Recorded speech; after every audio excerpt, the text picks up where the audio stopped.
Are you ready to talk about it? The moment is finally here, guys. We're talking about the season premiere of the Real Housewives of Potomac.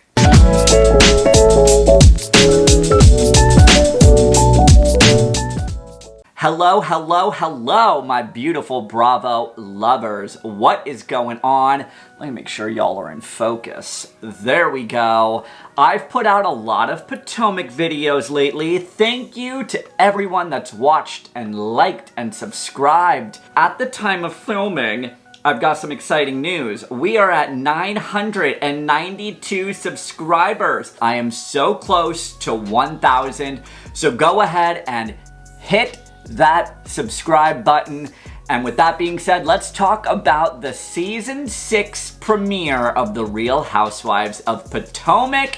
Y'all, it was good. It was juicy. It was explosive. Here's some of the drama that we have to look forward to for the upcoming season. We've got Gisele versus Karen.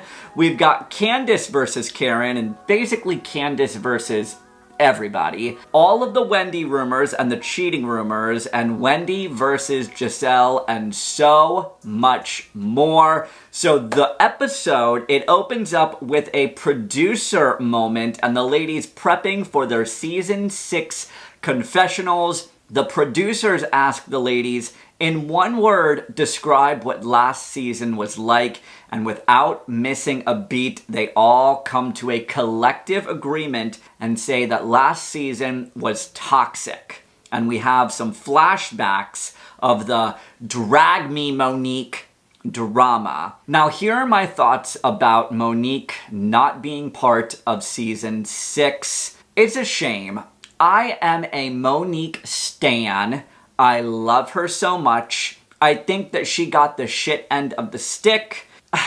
And Candace, she keeps running her mouth. We saw it in the preview. We saw it in the trailer. Candace doesn't know how to, in lack of a better words, shut the fuck up. She's like picking fights with everyone, specifically Mia, and we get the salad toss heard round the world. She's fighting with Chris, her husband. She's fighting with everybody. She doesn't know how to hold her tongue. I don't know.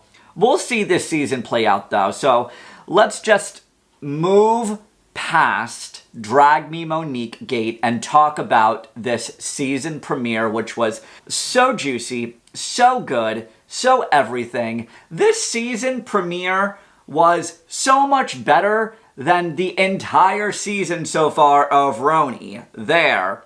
I said it. I said what I said.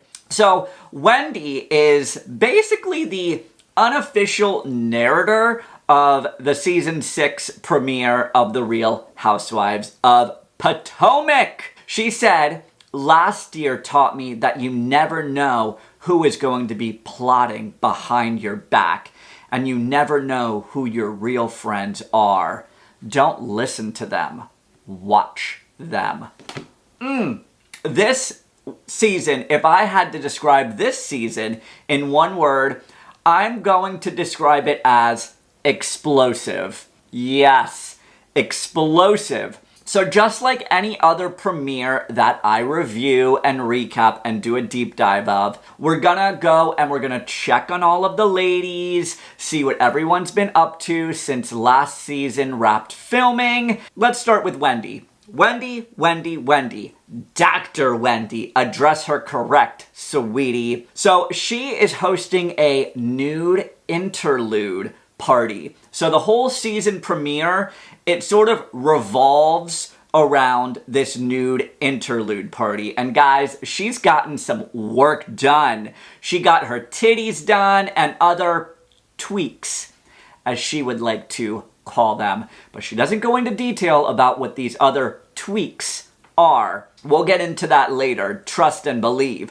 This is a new and improved Dr. Wendy. Season 2 is doing her good. That is right. All about her plastic surgery. Wendy got some nips and some tucks done. She's done some self-discovery over the past year and decided to treat herself after giving birth to 3 kids and breastfeeding for so many years. She got a mommy makeover, and I can't knock her for that. Hell, my good friend Christy got a mommy makeover. Live your truth, girl. I should text her right now and let's see what she has to say about being a spokesperson for mommy makeovers. Hold, please. Anyway, moving on. Fun fact about Wendy's doctor. He is the same doctor that's done work on the Marge and Dolores from the Real Housewives of New Jersey. I found that out last season and before anyone else when I had a mingle with the Marge. So let's talk about Gisele. We got to see her new home, which is clearly still under construction. Like, she's had a whole year and it literally looks the same. I mean, I get we're in the middle of a global pandemic and things probably were like cut short and slowed down, but I'm really not impressed about her new home, especially the West Wing. It just is very underwhelming. So her and Jamal, they are still together, but spoiler alert, it ain't going good. The long-distance pandemic relationship is not working out in Gisele's favor. She said that she wished that she was with someone that lived down the road and that Jamal isn't like her in the sense that Gisele is living in that Bravo bubble and really protected with the COVID tests and the masks and the PPE and all of that stuff. And she said that Jamal sees thousands and thousands of people every day during a global pandemic. Girl, bye. Why is she still with him? Like, you can do so much better than Jamal, Gisele. Seriously. And Gisele said it best. I just want to be on my own for a while. This is my own opinion because I've got opinions. Gisele needs to leave his ass. He is not worth the time, the energy, or the patience. She can do so much better. And I think the fact that she is so upset with her own life, she's taking it out on everyone else around her. There, I said it. So now let's go over and check on Miss Robin Dixon. So Robin and Juan, they are building a new house together. She got that ring and now she's upgrading her small townhouse to a larger house. It's actually gorgeous and good for you, Robin. Time for another shady producer moment though. They are still grilling her about whether or not her and Juan are going to get married. She got the ring, but now we just have to wait for the wedding. So when are Robin and Juan going to get married? Not anytime soon, that's for sure. But moving on to see how Robin is doing since filming Wrapped. Robin is not handling the pandemic very well at all. She's not able to get out of bed. She's sleeping in late. She's feeding her kids Chick-fil-A every day. And Juan is not a fan of that at all. Juan says that Robin doesn't even get her day started until 2 p.m. So maybe Robin coming back to the show is a good thing for Robin because it will force her to get up, be productive, get showered, be part of society as a whole. I am glad that Robin is back. I know I've given a lot of shit about Miss Robin Dixon being a little boring, but maybe this is for the best for her sanity and her mental well-being. This is good for her. Robin and Juan, they're at this healthy food joint getting smoothies, and Juan says that it's the first time that he's sitting inside a restaurant since the pandemic started. And Juan, he will not take his mask off. And I can relate to that on such a deep level, especially with this new Delta variant floating around. Like, girl, I'm good. I'm gonna keep my mask on. Better safe than sorry. Hot vax summer over here, double vaxxed. still playing it safe because you don't fucking know. You know what I'm saying? You just don't know. I'd like to keep the mask on, please. Take that thing off of your mouth. I'd like to keep it on, please. So Robin and Juan, they are also talking about having more kids. And Juan wants girls, as in multiple twins. Juan wants twin baby girls, but Robin needs to get her act together so that can freaking happen. So Juan is an up and at 'em type of guy, gets his day started really early, is productive. Robin is, I'm just gonna sleep in late and be lazy. But she's going through a lot with the pandemic, so let's cut her some slack. Let's cut everyone some slack. We're all dealing with a whole lot. And we need to remember that while season 6 was filming, we were still in like the peak of COVID. So it's kind of like we're reliving everything all over again. So let's move over and check in on Miss Candace, Candy Gal. I love, and I'm here for it, shady producer moments. Adding that tag to Candace's house and including Dorothy's name, y'all, I am done. Candace, though, she sold the townhouse. She sold the Dorothy townhouse and she moved into a huge new house. Her new house, it is 6 bedrooms, 7 baths, and has a very large price tag of $1.1 million. Go on, Candace. Upgrade that house. Also, we get to see her bonus kids. So Candace she keeps calling them bonus kids, and I can only assume that they're Chris's kids from another marriage. So we will also see Candace living motherhood, which I will say brings out a very softer side of Candace, which I am here for and I appreciate. So while we're checking in on Candace, Gisele stops by to see Candace's new home, and someone please get Gisele a new stylist because this look ain't it. This look makes her seem so much older than she actually is. What is up, Grandma Chic? The fur jacket with the metallic blazer and the metallic button-up shirt. Girl, look at yourself in the mirror before you leave the house. Look at your life. Look at your choices. You took a roofie from a priest. You took a roofie from a priest. Look at your life. Look at your choices. If you know, you know. So Candace is showing Gisele around the new house. They're catching up about life. And Candace shows Gisele the special room, which is Dorothy's bedroom. So in Candace's new house, Dorothy has her own room. And it just so happens to have a giant cardboard cutout of Dorothy. Y'all, I can't with Dorothy. But I'm not gonna lie. I am very proud of Candace for getting out from Dorothy's titty and cutting that cord and truly being on her own. We cannot knock her for that. Chris is teaching some online cooking courses, and I will say this again. I love Candace being in this mom role. It's nice to see this softer side of her. Her trying to help her bonus daughter with math, though, is literally me. It goes right over my head. I am not one for math. We do not vibe well. I'm a talker. I like to talk. I will talk everyone upside down, sideways, give you my opinion, tell you how I really feel. But give me some algebra, I'm out. I am out. See ya. Candace and Chris, they have a duo confessional. And honestly, I don't think I've ever seen a husband and wife confessional before. And maybe I have and I'm losing my mind and I can't really think of an example. So I'm just gonna say that this is the first time I've been seeing a husband and wife duo confessional. So please don't drag me if that's not the case. Drag me, Monique, drag me. But they're talking about whether or not they want kids together, and Candace brings up that her mom said that Candace would be Chris's 4th baby mama, and Chris shuts that down and said, no, you would be my 3rd.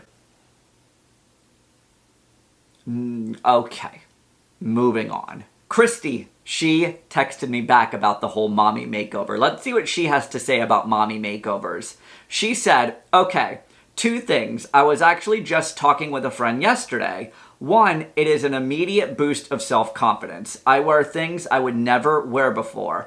I have a newfound self-confidence in my clothing and attitude. My personal relationship with my husband changed dramatically because I lost my biggest insecurity. Which, side note about that, he said it made no difference for him. But I feel more confident in myself, which was a game changer for us. On the flip side, you do find something else to be insecure about. So like you end up replacing it. I thought it was in my head, I got my tummy tuck, I would never feel badly about my body again. And that is not so true. You just replace the insecurity with another. So that is what Miss Christy has to say about mommy makeovers. So go on, Wendy, live your best life. So let's check in on Miss Ashley Darby. Ashley is still with butt-squeezing Michael. She is a mom to baby Dean and pregnant with another child on the way. So we are going to get to see Ashley navigate this pregnancy and then later on navigate being a mom to 2 little kids. And I'm curious to see how many Michael issues she has this season and whether or not he will be running on the streets on her again. We'll see.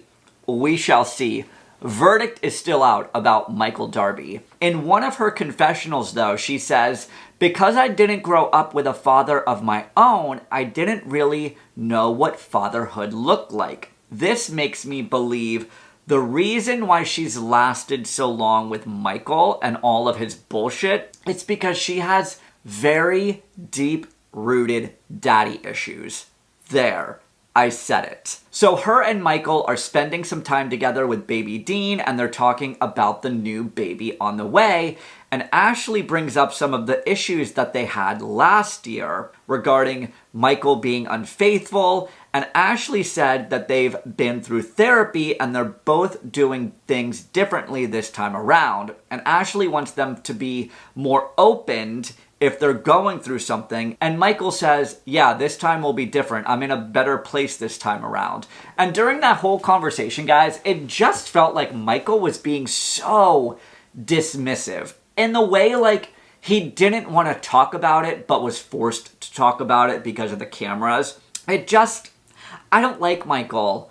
Again, same thing with Gisele. Ashley can do so much better. And I'm going to say a theory right now. I'm gonna say a theory. Ashley is with Michael because they have some sort of contract. She needs to give him X amount of kids and then she can leave and collect X amount of money. There, I said it. That is my personal opinion because she's been through a lot of shit with Michael. The cheating, the butt squeezing, the allegations, the lawsuits, all of it. And she didn't leave. Like, it's either they have a contract or she has a long fuse.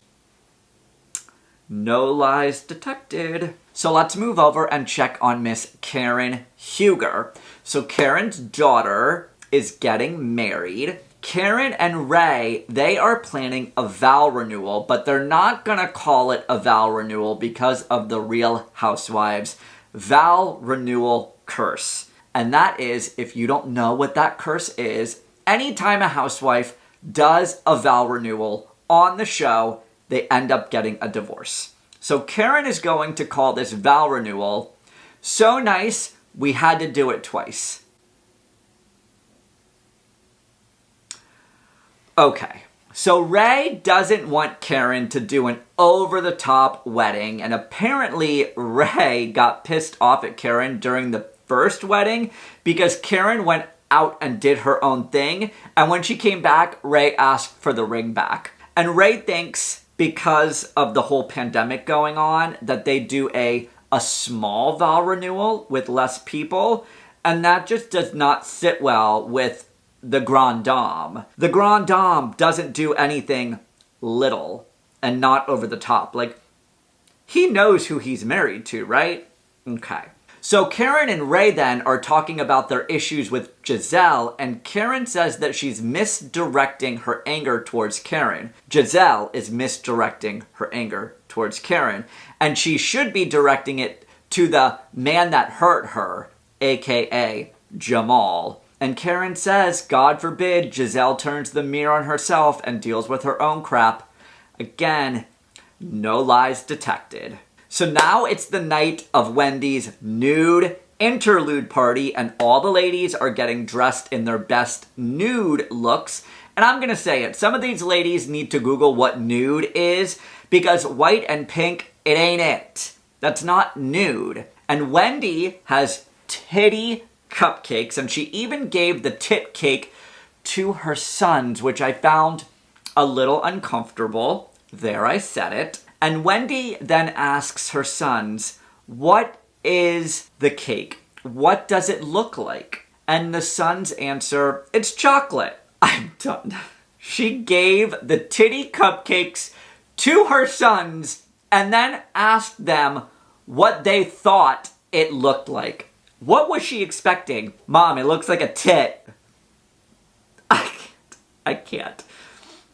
So all the ladies are arriving to the nude interlude party at Wendy's house, and Jizzy is the first to arrive. And side note, Gisele's outfit is really messing with her mic and audio during this party. It's very muffled. So during this party, if you are thinking, why does it sound like Gisele is talking through a pillow?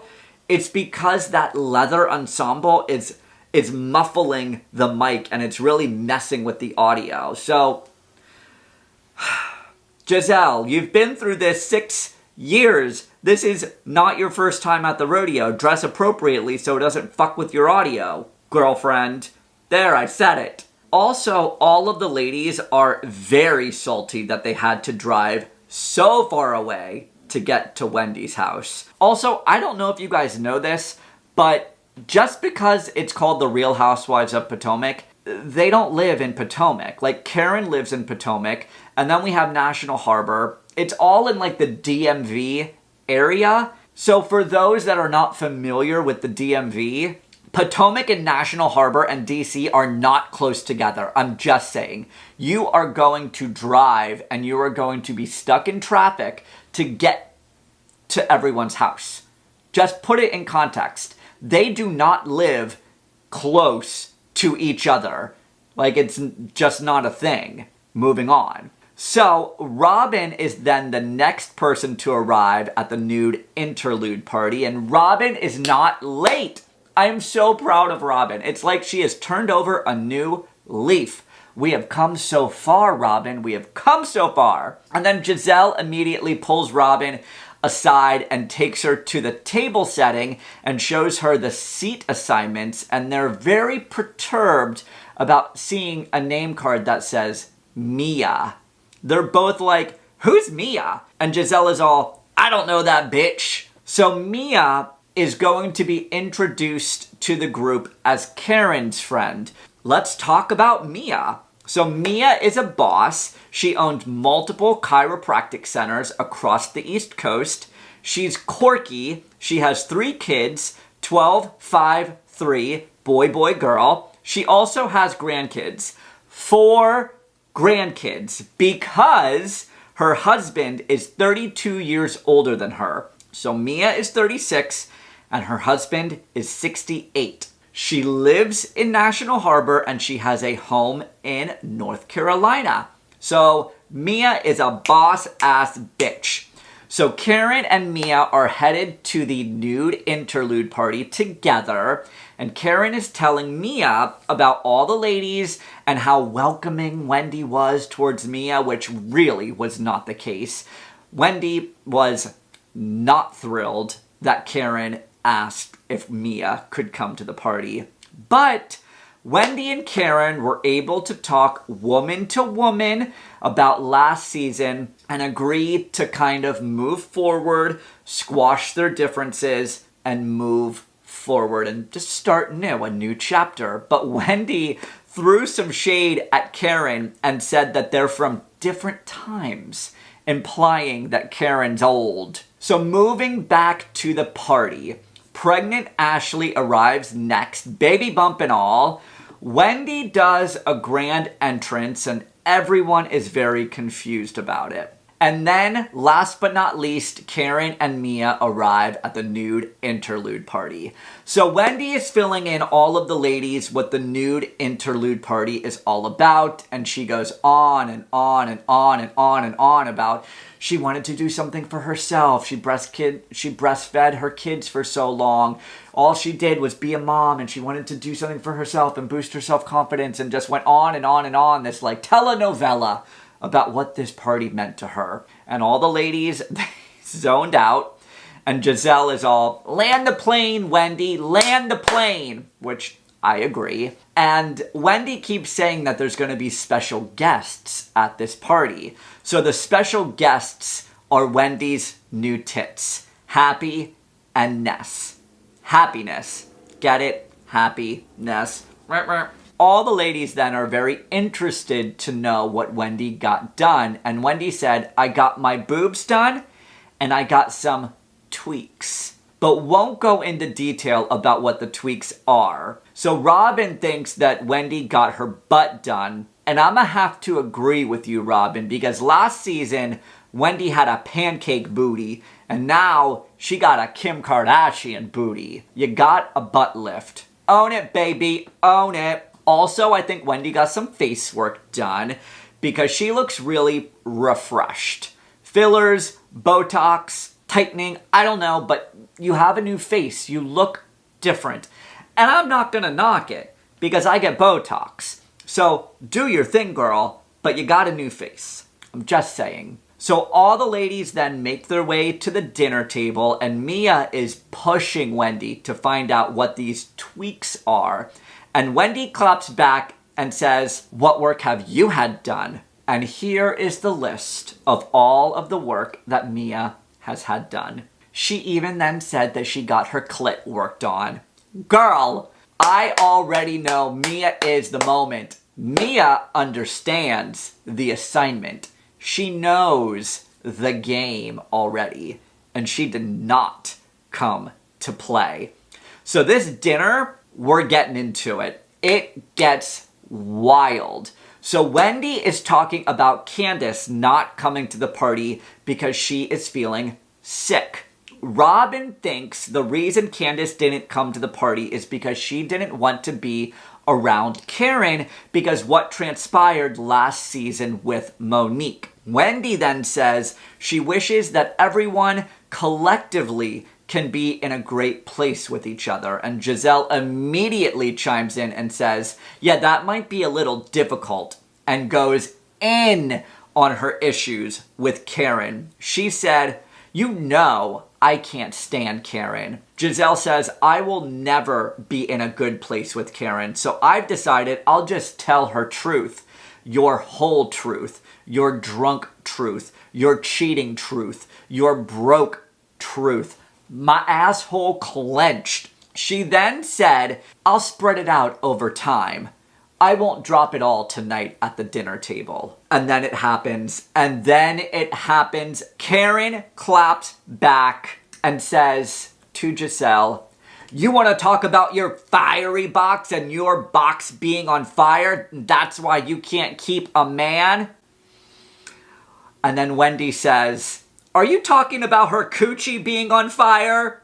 And Karen goes, oh yes, she has a hot box.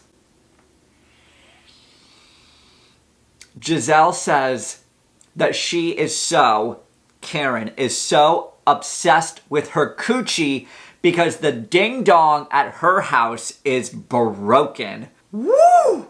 And then Karen says, you're a broke whore from Hampton University and everybody knows it. And that's why you went to Sing Sing. So this is a to be continued episode. This dinner was where it's at. Potomac is the moment. Don't sleep on Potomac. These ladies, I love them. I love them. I love the Real Housewives of Potomac. They are like, honestly, I'm going to say it, #1 franchise for me. #1 franchise is Real Housewives of Potomac. And Sing Sing, apparently, I did some research. Gisele, when she was going through her issues with Jamal, checked herself into a mental facility, like a psych ward. And that's what Karen meant by Sing Sing. So I guess we need to wait and see what this means, because I'm dying to know what Karen meant by Sing Sing. What did y'all think of the Real Housewives of Potomac Season 6 premiere? Comment your thoughts below. We're gonna have a discussion about it in the comment section. Don't forget to like, subscribe, and comment below if you love this video. We'll be back next week for episode 2 of the Real Housewives of Potomac. Thanks for watching, guys. Thanks for supporting my channel. I love y'all so much. We'll chat soon. Bye.